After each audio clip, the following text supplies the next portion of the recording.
Снежано, ти си хубава като тая роза. Завиждай, Путко. Виж колко лесно мога да те скъсам, мастио. Камъкът е твърд като мъжки кур, изящен и съвършен като мен.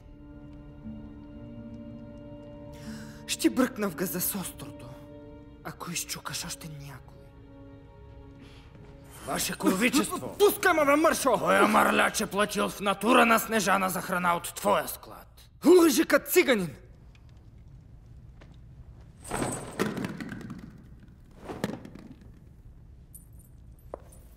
Значи ти си от онези, които проникват в хралупата на Снежана вместо в моята. Нема, виша курво, нищо лично, не се обиждай да ти цункам путката. Аз просто харесвам по-църни.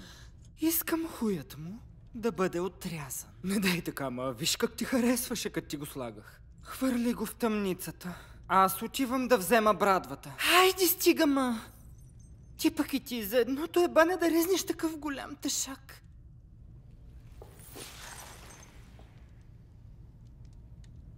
Яш ми путката.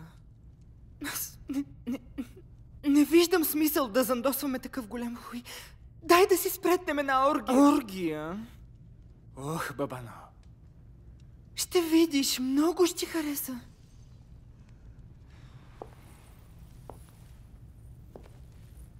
Не се съюзявам с конкуренцията. Този ебач избра теб пред мен. Затова сега ще остане без инструмент. Вържете го на портата да го нашибам с камшика по газа. Бих ти лизал въшките за извинение. Шиба изменнико! Ма виж го къв герой, ама друг не би се осмелил да те лижи. Снежано! Ела тук. Погледни се, ма. На 16 години си. А вече си минала всичките ми клиенти. Дори в устата си им ги лигавила. И са ти го напатквали в дълбокия гъс. Нали си Снежанка? Защо тогава си черна? По-скоро си лайнянка. Вземи се хвърли в кладенеца.